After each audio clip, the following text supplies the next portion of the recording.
Good morning. Happy Saturday, July 19th, 2025. Had a birthday this week. Thank you guys so much for all the love. I hope I got to responding to everyone's messages and just giving you guys some appreciation as well. Like many of my posts said, we rise by others lifting us. We don't do what we do or accomplish what we accomplish by ourselves. And so I just want to take a minute to say thank you all for your love and appreciation and celebrating me on my birthday. Getting closer and closer to a big birthday, and that is certainly a little nerve-wracking, as we know.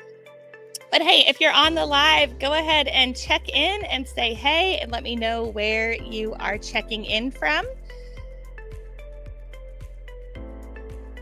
Just want to be certain that I have an opportunity to, whether you're watching the live, certainly engage with you, or whether you're watching the replay, I want to just drop in and say hello and come alongside you and say, hey, thanks for supporting the channel. Thanks for supporting me. And I want to be here to support you as well. So thank you so very much. All right, just making sure things are all getting live, up and running here. So it looks like we are good to go. You take this music down just a bit here. Well, hey, unicorns. Welcome back to the Connie Korbelic Podcast. Here we don't just talk careers, but we talk calling.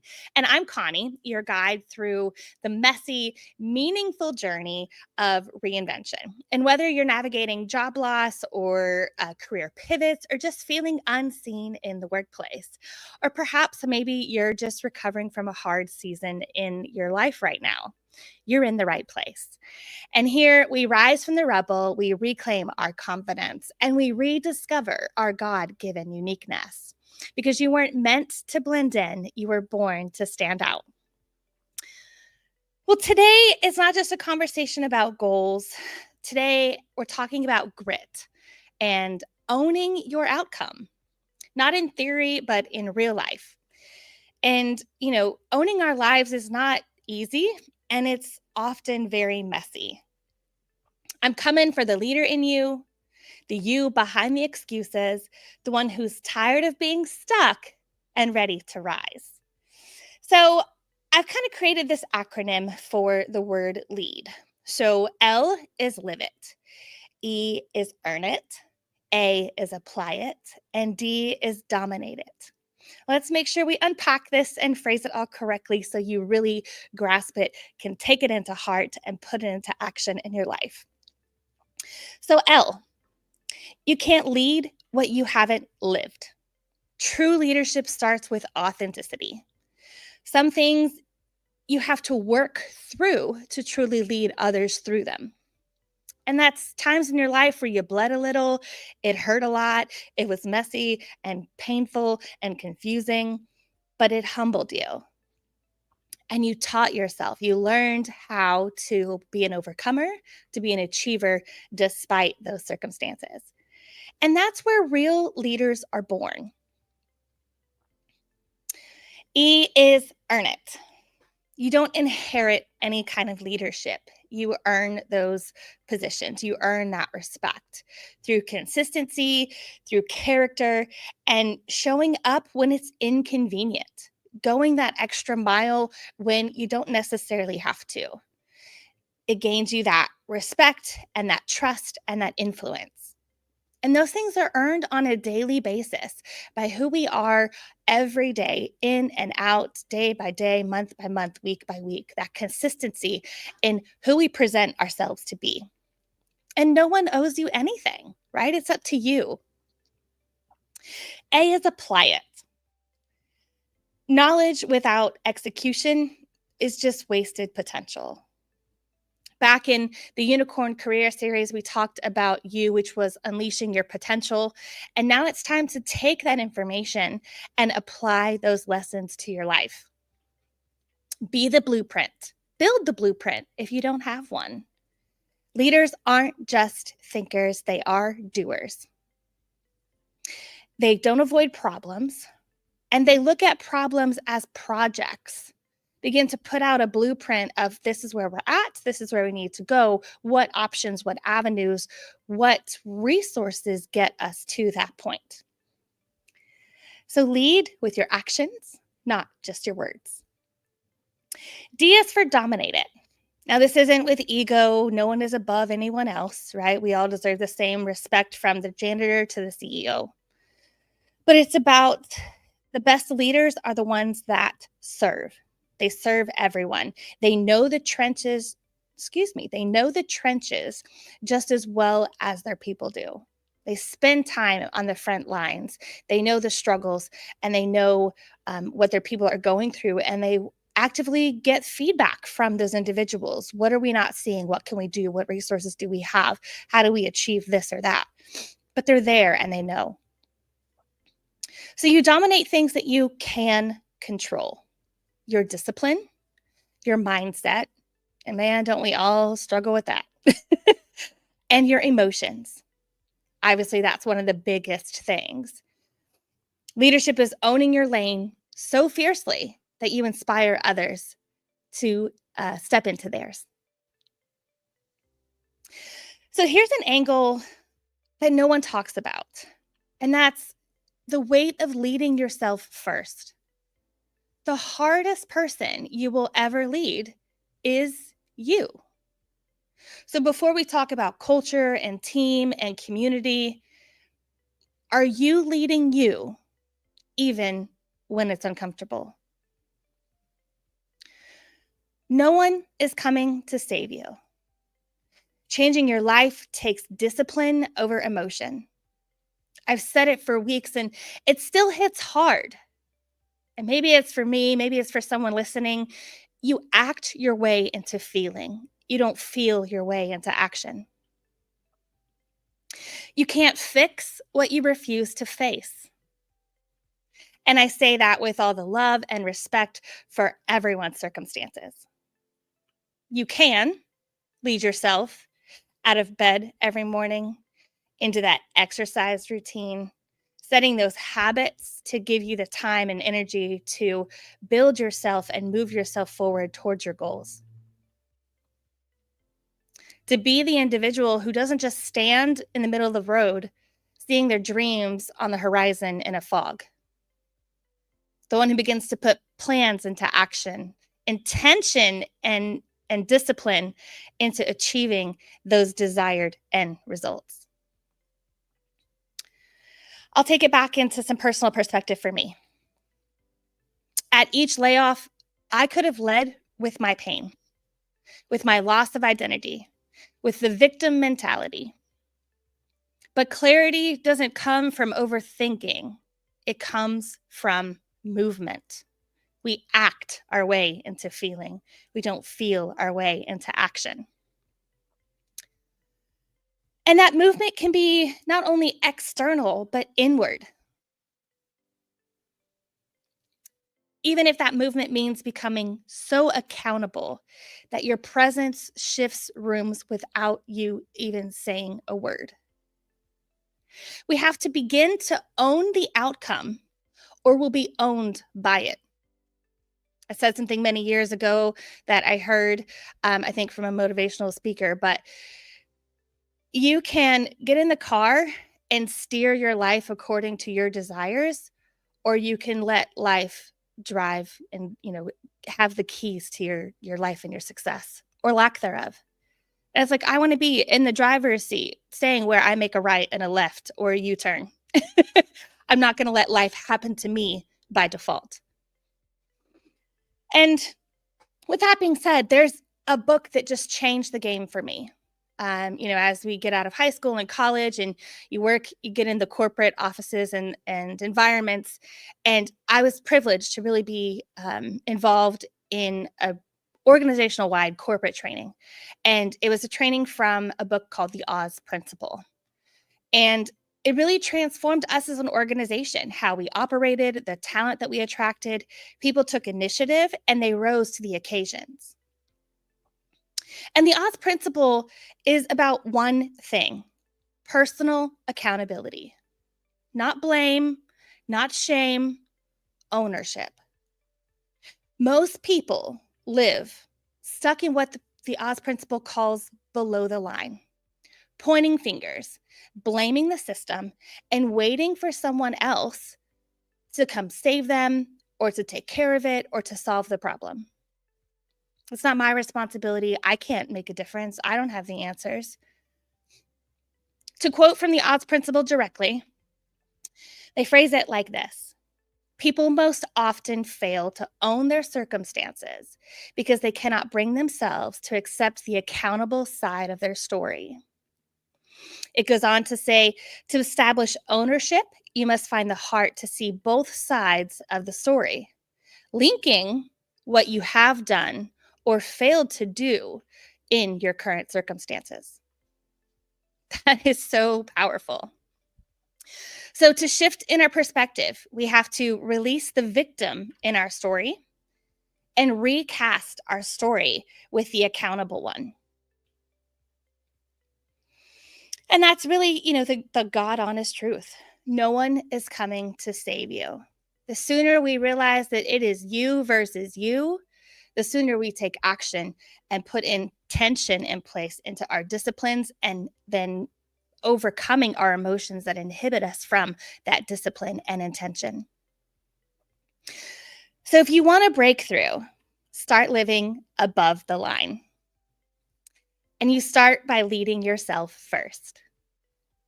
The Oz principle teaches 4 steps to making that happen. And that's see it, own it, solve it, and do it. And I'm going to bring all that together here in just a second and really bring this home for everyone today. I'm going to stop here just a second and kind of check in on some of these comments. Good morning, DC. See you there. Oklahoma, I see you as well. Already getting value. Fantastic. Oklahoma says, beautiful wisdom here. Thank you for sharing. Yes, we act our way into feeling. Clarity comes from movement. We have to be in the driver's seat. Yes. And ownership for the win. Yes. Recasting our story. It's, the accountable individual versus the victim individual. It's you versus you. Yeah. We're the only ones standing in our way. Absolutely. Let me hop over here to Instagram. Just check those comments. Are you leading you even when it's uncomfortable? Yes. Are we? Yes. We need to develop those habits to lead us in our greatness, Connie. Coming in from New York. Thank you so much. If you want a breakthrough, start living above the line. Yes, awesome. I'm so glad you guys are getting value. Okay, well, let's jump in here and bring this home. So just like I said, the Oz principle teaches those 4 things, and I'm going to tie it into my lead acronym. And I really think it just beautifully summarizes everything. So let's walk through these. So see it. Hold up the mirror, be honest with where you are and why you're there. You can't shift what you won't face. And sometimes it's painful. There's emotion tied to it. There's hurt tied to it, things that we have to face and process in order to really begin to move ourselves forward. We have to stop filtering our pain through our pride. And that's been, difficult for myself included, I don't have all the answers, but I know that there are times where we have to begin to look in the mirror and not out the window. And what do I mean by that? Looking out the window, looking for places to place our blame and that victim mentality, but then going, okay, I can be accountable and own this by going inward and evaluating myself, grading myself on how have I done? What could I have done better? And what do I need to assess? And then what can I do to then put action in place or grow myself from learning or reading? As a philomath, I love to continuously be learning. And when I start to assess those things and seek help, whether that's a coach or a book or an online course, whatever it is to help me grow, that's going to help move me forward. And the sooner that I can come to terms with that I don't have all the answers and that I'm not the know-it-all. I don't ever claim to be, but I love to learn. So I love to be teachable and coachable so that I can grow and learn faster and then take that experience with me. All right. So if we don't like the results, we, like I said, have to look at our actions or lack of them. If your mindset is toxic, if it's your mind that's keeping you back, then stop feeding it trash. There's a saying, trash in, trash out.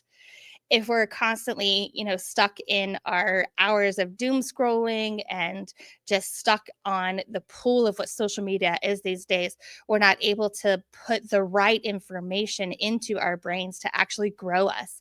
We're just going to slowly delay and decay. So our second thing is own it. No more excuses, no victim mentality. You own every ounce of you, your attitude, your effort, and your energy. Life is 10% of what happens to you, but 90% of how you react to it. Your actions based on your circumstances is what determines an up or a down in your life. So own your mornings, own your triggers, and own your growth. Because when you blame, you're giving your power away. But when you own it, there's a saying in our community, we get to choose to change it. So give yourself a permission slip to rise. Say it out loud. Today, I take ownership of how I show up. I can't control everything, but I do control me. So number 3 is solve it. Don't work or, don't wish work. And I'll take this personal again. In 2020 and 2021, my husband and I dreamed of living on land. We were tired of the city congestion. And as a woman of faith, I felt closest to God in nature, and just everything seems to make sense there for me. The nature is calming and soothing, and it's just so beautiful. But I prayed, Lord, our hearts, show us the way. And I heard God so clearly answer that prayer and say, you asked me for a garden, yet you have a shovel. Woo! Man, that hit me so hard. And I was immediately reminded that faith without works is dead. That meant we had to act. So in 2022, we took the leap. We sold our home, moved in with my parents, put our things in storage, and it was sacrifice. But everything was beginning to be set in motion. We had that intention to achieve those dreams. And over the next 27 months, we purchased 3 acres. We began to develop it. We found the right contractor, the bank, the architect to draft our plans. We were scared and we were unsure, but we moved anyway. And there were times where it was getting really crazy and we thought that it just wouldn't be a dream that we'd be able to accomplish. But we stepped forward still day by day in our faith. And when we did, God showed up over and over again in ways that I couldn't have made any of that happen. He was proven time and time again that we stepped out on faith, we started putting in the work, and he made sure that the blessings were where they needed to be when they were needed. And it's all for his glory that we have what we have today. But we put in the work and we began to solve our problems and achieve the desires of our hearts. And solving it means getting resourceful, learning new skills, asking better questions. Leaders don't wait for plans to be perfect. They start with what they have. And that takes us right into the do it. And this is the line between potential and legacy. We've seen it, we've owned it, we've put a blueprint down, mapping that solution, and now it's time to do it. Do it tired, do it scared, and do it imperfectly. Don't just stop because it's not perfect. It's okay. You're going to figure it out, but your discipline will become louder than your doubt. And when discipline is greater than your emotion, you become unstoppable. So let's bring this full circle. Here's what it looks like to truly lead. Because when you live it, you begin to see it. You have to go through life before you can lead anyone through it. And when you earn it, you own it. You earn trust, consistency, and respect. Applying it brings you to solving it. Stay resourceful. Use what you have and what life has taught you. Dominate it is to do it. Not with ego, but with humility and excellence. You don't need new goals. You don't need grit. You need accountability. You need to start what you finish, or finish what you started. The hardest person you will ever lead will always be you. But once you lead yourself, the world starts to follow. And that's what legacy leadership looks like. If this episode spoke to you and you are ready to stop spiraling and start rising, I want to invite you into a one-on-one session with me. Just message me, Sparkle, and we'll set up a Sparkle session and we'll start to pinpoint your mindset, your block, and the moment that's holding you back. I want to help you get you moving again. I'll pause here just to take a look again at our involvement here with our audience. Anthony Smith, see it, own it, solve it, and do it. Yes. Oklahoma checking in saying mind our mindset. Yes. Illinois, own your mornings or mornings. Both. Yeah, that is very great insight there, Mr. Isabel. Let's see. DC saying discipline becomes louder than your doubt. Yes. Excellent podcast enriched by your podcast presentation. Thank you, DC. Certainly appreciate that. Let me check over here on Instagram. Ownership. Awesome. From New York there. If you want to break through, start living above the line. Yes, that's right. It's time to now do it. And you don't need new goals. You need accountability. That one. Yep. Yep. Something that the Oz principle just, ever since I took the training course corporately, and it was something our organization did like company-wide, it was something we all were kind of mandated to do. And at the time it was just like, oh, here we go. But the more we dove into it as an organization, it really just flipped us, because not only did we have individual accountability, but then there became this departmental and corporate accountability. If someone saw something that they thought they could impact or change, there was this safe space to then speak up and say, hey, I think we can do X, Y, Z, or here's my suggestion. And then those suggestions were taken seriously. And, a customer service might help impact something from marketing or from branding or any of the departments. And would just change the organization and how we functioned, not just as a company, but everyone was seen and heard, and their value was appreciated in their input, and it really changed us. And I'm so pleased to have had that opportunity to be a part of an organization who functioned that way.